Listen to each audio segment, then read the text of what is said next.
Have you ever seen Cheers? You know, that show about a bunch of people sitting around a bar where everybody knows your name. Afternoon, everybody. Hey, what's happening, Norm? Well, it's a dog-eat-dog world, Sammy, and I'm wearing milk-bone underwear. It's one of my all-time favorites.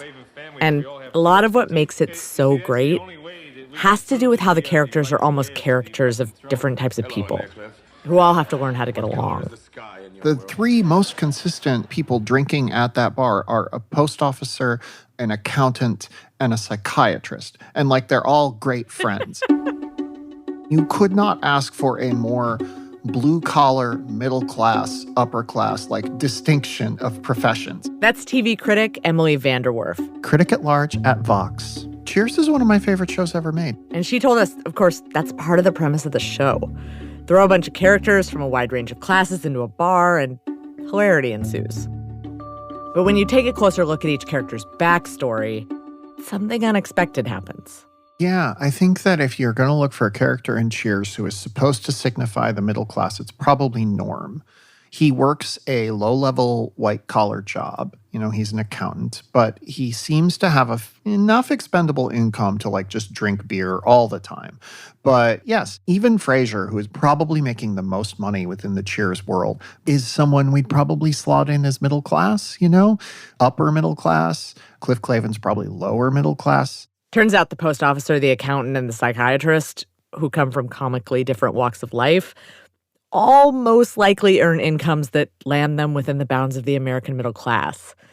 And in a case of art imitating life, this weirdness of Cheers actually just mirrors one particular weirdness of America, which is that we have this huge, diverse, multifaceted middle class that we as Americans just don't understand at all. One of the interesting things we do in the United States is, yes, we acknowledge that class exists as an economic factor, but we also have created this stratification of class as a series of social signifiers. And when you're okay, I drive a pickup truck, so I'm working class, but you might be making millions of dollars a year.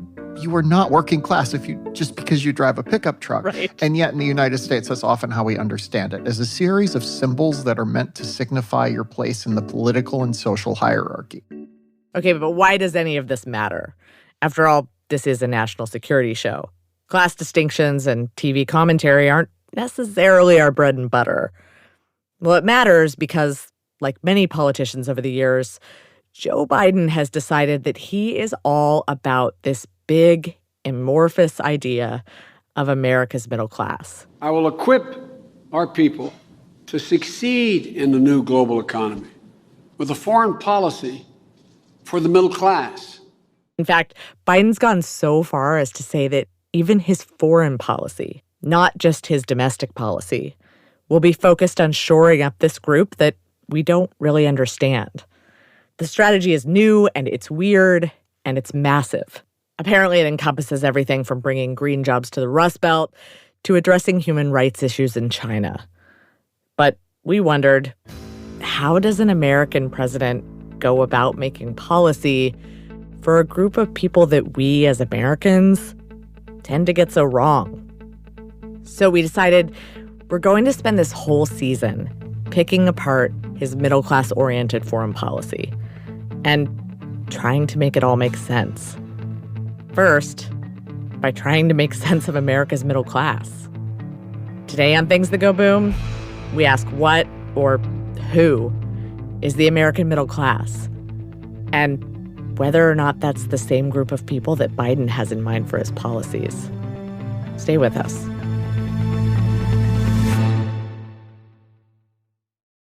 Hey, it's Lacey. As you likely already know, we are living in the golden age of cybercrime. How can we ensure the security of our information and our financials, not to mention our peace of mind? Well, I recommend listening to What the Hack with Adam Levin. It's a weekly true crime podcast featuring tales of hacks, scams, and a rattlebag of cyber swindles. Learn about the dangers of trolling opponents, discover what sort of links you should never, ever click, and get the inside scoop on all sorts of crazy scams happening on your favorite apps. So go ahead, Follow What the Hack with Adam Levin on Apple Podcasts or wherever you listen. Even though my millennial brain is convinced that Cheers was a fairly recent show, my producer tells me that it's actually been more than 30 years. So to get a better understanding of the American middle class today, I talked to Helen Petersen, a journalist and the author of the Substack newsletter Culture Study. Also a proud current resident of Missoula, Montana, who grew up in rural Idaho. She reminded me that what it looks like to be middle class can look really different depending on where you live. People in my neighborhood in North Idaho will live in a double wide and have a $60,000 truck. Yes. That is their pride and joy. And they don't care about their house, right? That doesn't mean that they're not middle class and they're not pulling down a middle class salary. What matters is that they are spending their money on the things that matter to them, which are a sick truck, probably some four-wheelers, a snowmobile, a jet ski, these things that actually make up the root of their leisure. But beyond that, it can be really hard to pin down what it means exactly to belong to the middle class. The middle class is huge. A little more than 50% of Americans by some definitions based on income level. But where you live, that's a factor too. For example, in 2018, the national middle income range was between about $49,000 and $146,000 annually for a household of three. But if you lived in Jackson, Tennessee, you'd need about $39,000 to step into the middle class. Whereas in San Francisco, you'd need almost twice that, at $64,000. All that said, rather than go by the numbers, a lot of folks make the distinction more subjectively. Some things just feel middle class. A couple of months ago, I asked my newsletter, what does it actually mean to be middle class? Mm-hmm. And the answer that felt incredibly powerful to me was the ability to put your bills on autopay. And this is one thing Anne says is actually pretty consistent across the middle class today. Not so much the ability or inability to put bills on autopay, but a phenomenon called the hollowing out of the American middle class. Anne actually writes a monthly column about it at Vox, and I asked her what exactly she means by hollowing out. Within the parameters of what a middle-class lifestyle should be, there is not a lot left over for savings, which I think is actually a fairly significant change from previous generations. But my granddad was an accountant and retired at age 55, full pension, and never touched his retirement, right? He just lived on his pension. Yeah. Which is something that I think most people that are our age are are you kidding me? It's so funny how we all of a certain age have this same conversation about previous generations. Yeah. We all have that person in our life who has a pension. Yeah. Yeah, because pensions, there are still some pensions out there. Right. They're less significant than in the past, but part of this is the cost of childcare. Yeah. Really makes it difficult for people who are making those middle class salaries to break even. If you're in an urban area, if you have several kids in childcare, it can feel like a second mortgage or a second rent that you are paying every month. And then also student loan payments. Yeah. So I think for those families that have all three of those, you are paying 3 rents. Yeah, you absolutely are. So the hollowing out of the middle class, it's less about there being fewer middle class folks and more about folks in the middle class having less. Well, I think there's a lot of things too, and this is where it gets complicated to talk about, right? Because when politicians talk about the shrinking middle class, which they have done for 30, 40 years, part of what they're talking about is that a certain sort of manufacturing job that used to be a solid percentage of middle class is no longer providing a middle class lifestyle. One reason why those manufacturing jobs have disappeared is in part due to changes in U.S. trade policy. So you could say the globalization of the U.S. economy in the 70s, 80s, and 90s and the resulting decimation of many American manufacturing towns, that's an example of a foreign policy that did not prioritize the interests of the middle class. And one you might have noticed, a lot of Trump voters picked up on. We're not obsolete. The auto industry is very much alive, and I was happy to have somebody stick up for us. NAFTA was one of the worst contracts ever negotiated for the American worker. That was the downfall of most of the American industry, NAFTA. Biden seems to want to reassure those voters that he's on their side. Our trade policy has to start at home by strengthening our greatest asset, the middle class. For when it does well, everyone does well. But those aren't the only policies having a big impact on the middle class. In fact, stagnant wages and slow economic growth mean that the share of adults who live in middle-income households has been falling since 1971. Yeah, I think the hollowing does happen in two different ways. And for some people, it's actually always being on the edge of dropping out of the middle class and also having things like student loans that have high interest, the sort of things that make it harder and harder to dig yourself out of and find a place of stability. Whereas people who are feeling hollowed out on the upper part of the middle class spectrum, a lot of their debt is in the form of mortgages, but then they also still don't have like maybe $30,000 in savings if they needed it. Yeah.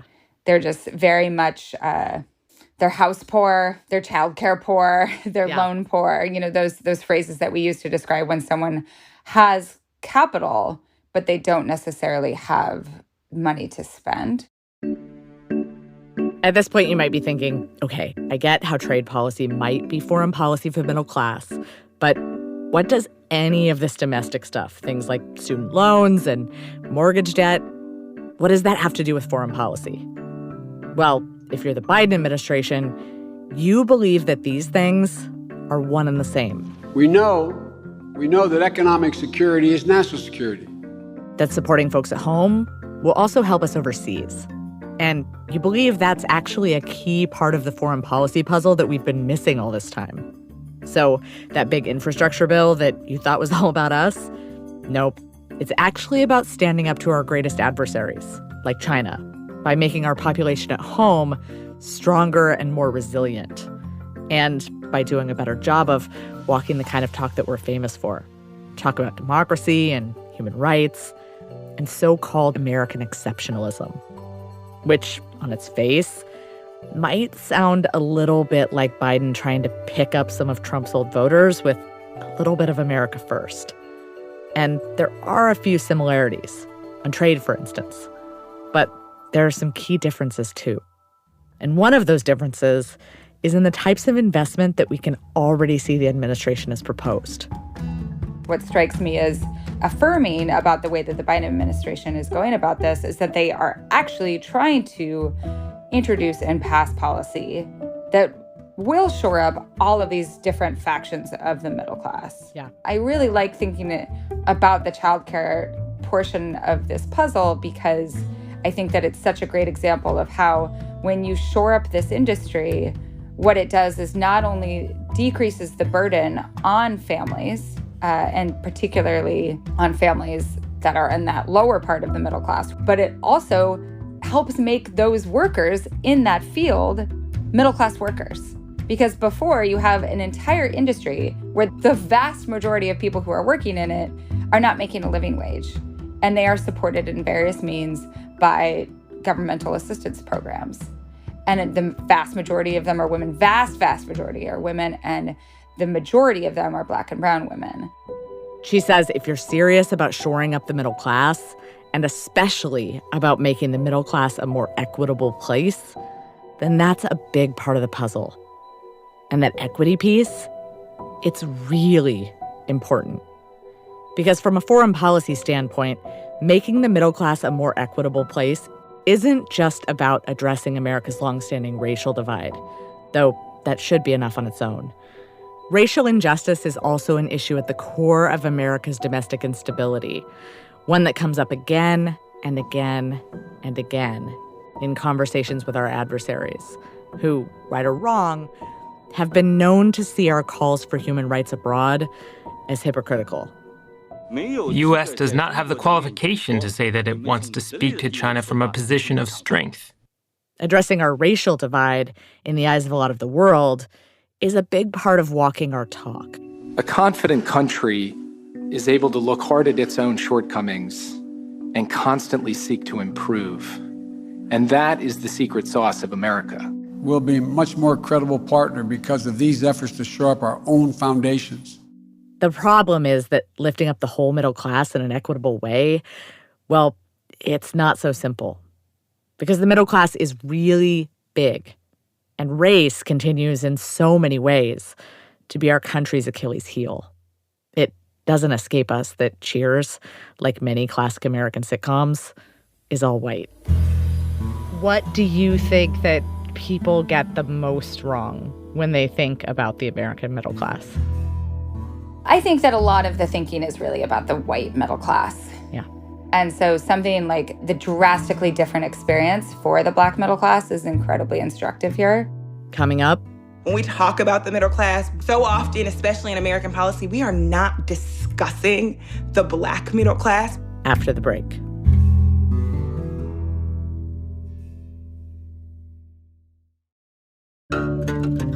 I am Mari Faines, and I think most importantly, I'm a diehard Chicago girl, born and raised.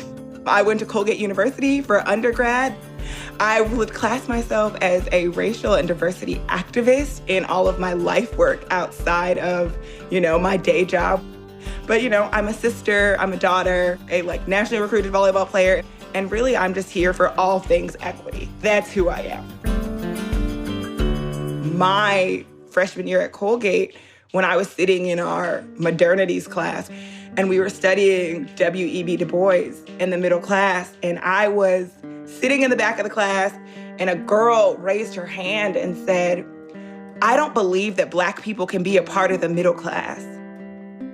And in that moment, I was the Black girl from the middle class sitting in the back of the class, and you could feel everybody's eyes just go, and then turn around and be like, "Ooh, is she gonna say? What's she gonna say? Ooh, what's she gonna say?" And the teacher goes, "Would you like to take that? Or would you like me to handle it?" What am I gonna do? I'm 17, 18 years old. I'm like, "No, I think you should. You got this. This is your moment to shine." I had to sit up there, and what I wanted to say was incredibly inappropriate. So I really had to bring myself back into academia and just reintroduce myself to her and say, "Hi. My name is Mari Virginia Faines, and I am generationally everything that you think cannot exist." So I remember she turned around, she looked at me. Of course I responded, her face went blank. And then she was like, no, I didn't mean you, you're different. And then my response was, what makes me different? How am I different than this entire population of people? And that is at the crux of what she was saying was, I've never seen it, so it must not exist. I remember calling my mom after and telling her what happened. And her reaction was almost, "I don't understand why you're shocked. You've been dealing with this your entire life. What's shocking you in this moment?"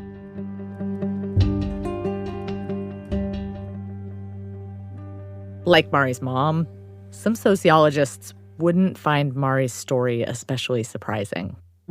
I'm on the side of the debate where race matters more than anything in this country, and it's always going to matter more than anything in this country. That's Lori Latrice Martin. She's the dean at Louisiana State University's College of Humanities and Social Sciences. Because when you walk into the store, when you're driving, you go to meet your friend at Starbucks, right? It doesn't matter what your class is. That's not what they see first. What they see is your race. In other words, if the Biden administration really wants to walk its talk overseas and equitably lift up the hollowed-out middle, it can't just skip over race right to class. That's just not how it works. Lori says, like it or not, race supersedes class in this country. And this divide between race and class, it isn't just anecdotal. Lori says there are many, many examples she could point to of policies meant to lift up an entire group that still managed to leave Black Americans behind. One is the GI Bill, which helped veterans returning home from World War II get loans and helped launch many families in the post-war boom onto a pathway to accumulating wealth. And then, of course, we know that Black GIs were excluded. The developers would just not sell to Black veterans. So people who were willing to give it all, either being drafted or volunteering, and yet were not able to enjoy the benefits of the GI Bill as were their white counterparts, to the extent where someone said that, it was for white veterans only. And the legacy of that discrimination is still being felt today. Because fewer Black veterans were able to buy a house, they were less able to pass on their wealth to the next generation. And research today shows that Black Americans have a harder time achieving upward mobility than white Americans. So an equitable policy about upward mobility for the middle class would account for the historical racial discrimination that got us here. Mari says this is the part the Biden administration seems to be missing. You know what's so funny to me is I am so used to politicians stump speeching about we are going to save the middle class. We're going to do this for the middle class. And I know good and darn well you are not talking about me. You are not talking about people that look like me. Because to be talking about us, you'd have to acknowledge things like the racial wealth gap. To be talking about us, you'd have to talk about things like the housing crisis in the Black community. To be talking about us, you'd have to talk about specifically skilling up laborers in our community. You would have to start talking about things like how large farming corporations were taking land from small Black farmers in places like Mississippi and Alabama. You're not ready to have that conversation. And she says that whole thing about walking our talk, well, that argument just makes it worse. It's so funny to me that the thing that woke them up to have this conversation about the middle class and its policy was because other people were looking at us going, oh, we don't have our ducks in a row. We probably don't want to be like them. And we were so afraid that people didn't want to be like us. We said, oh, we must acknowledge this entire group of people. Which raises the question, if this is the kind of message that these policies are sending to members of the Black middle class, is the Biden administration really equipped to make foreign policy work for the entire middle class? Or when they say they're standing up for middle class values, did they really just mean white middle class values, whether that's intentional or not? Lori says, at least at this point, it's really tough to separate these policies from the politics of it all. I think it's a reality of the situation in that you have elected officials in general are signaling to the dominant racial group in America that they're trying to do something for them. In their speeches, for example, they're not necessarily specifying who they're talking about with the middle class or with the working class. And we don't really get the specifics until we get further down the line and there are some specific policies. It's very intentional when you have elected officials, when they just say middle class, they're just hoping whoever believes they're part of it is going to identify with whatever is going to follow. Here's what this is about. This is about delivering middle-class taxpayers tax relief. There are a lot of people in this country working paycheck to paycheck. But again, just throwing out these terms so that you can try to cast your net as widely as possible. Because as soon as you say, well, this program is for Black people, then members of the dominant group say, hey, that's not fair. That's reverse discrimination. How is it that it's okay for them to get a benefit that I'm not going to get, even though, as Tim Wise and others have shown, members of the dominant group in America have gotten all kinds of benefits that other people didn't get for generations. Lori pointed out that it's unfair to assume that any policy that will benefit the white middle class will help the Black middle class equally, because they're not starting out on the same level playing field. A lot of people have different policy proposals about how to narrow the racial wealth gap. Some people say, well, if you focus more on education, that would bring about change. But then you have scholars like Thomas Shapiro at Brandeis University and others who have shown time and time again that for Black households that hold college degrees, they have lower levels of wealth than comparable, not even just comparable white households, but even for white households without college degrees. And so the return on investment for things like education or even home ownership and even getting married or working full-time is not the same for Black people as it has been for white people in America. With all of this division and everything else taken into consideration, can we even begin to say that there is such a thing as middle-class values? And if we say there's such a thing as middle-class values, do we really mean white middle-class values? I think that, there's, of course, a list that sociologists have developed about the things that Americans value. But again, there's filled with such contradictions. So we might all agree that we value freedom and justice, and we value hard work and so forth. But again, we say we value it, but oftentimes we have to ask ourselves, But who's included here? It's a so-called American value, but who's American? Who are you defining as American in that definition? It's not just Black Americans who are left out. Immigrant communities and other communities of color have historically borne the brunt of the impact between our domestic and foreign policy choices. From Japanese communities during World War II, Vietnamese communities during the Vietnam War, Arab communities post 9/11, and Chinese communities in the U.S. today. Walking our talk at home isn't as simple as addressing childcare and student loans, though that's certainly a part of it. We also have to acknowledge that the whole premise on which this new foreign policy is based, competition with China, perpetuates another form of exclusion for a big chunk of America's so-called middle class. The middle class is, I don't want to say it's a myth. Obviously, the middle class exists, but it is very hard to come up with what a signifier is because, again, in the United States, we signify our class status by certain social cues that sometimes have nothing to do with how much money we make. Emily says, just look at the assumptions that most of the national media made about the insurgents who broke into the Capitol on January 6th. They are really talked about as lower class. That is a core assumption we make, yes. Even though the people that have been arrested are kind of tending to be toward the upper end of the economic ladder. But we code them because of where they're from geographically, because of the kind of things that they do, because of the state of their religion. We code them as lower class, which is just not true. And a lot of that coding, I think, comes from television and movies.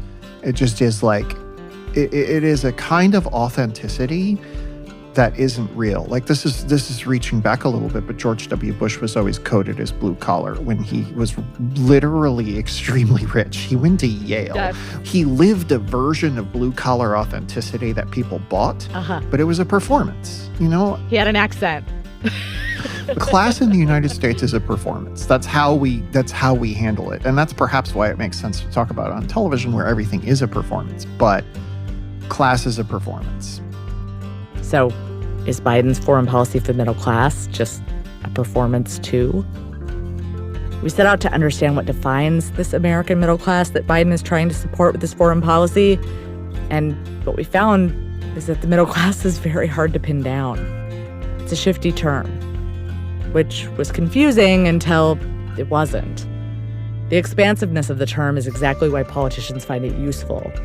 It's a one-slogan-fits-all approach, and too many times throughout history, it's also been a one-policy-fits-all approach. Can Biden pull off something new? And will it really make a difference both at home and abroad? That's the question we'll be asking this season on Things That Go Boom. So stick with us, because, to be honest, I'm not sure we know the answer yet.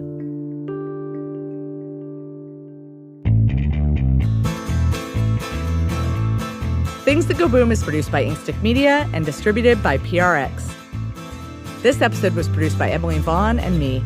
It was edited by Ruth Morris. Darian Schulman writes the music for our show, and Robin Wise takes each episode over the finish line. Thank you, as always, to the foundations that make our work possible, the Carnegie Corporation of New York and Plowshares Fund, as well as Inkstick supporters, including the Colomb Foundation, Craig Newmark Foundation, Prospect Hill Foundation, and the Jubitz Family Foundation. And thank you to all of you for supporting our show. If you'd like to do even more to support us, leave us a review. You'd be surprised what a difference those things make. And of course, you can always come visit us anytime over on social media at Inkstick Media. And we'll see you back here in 2 weeks.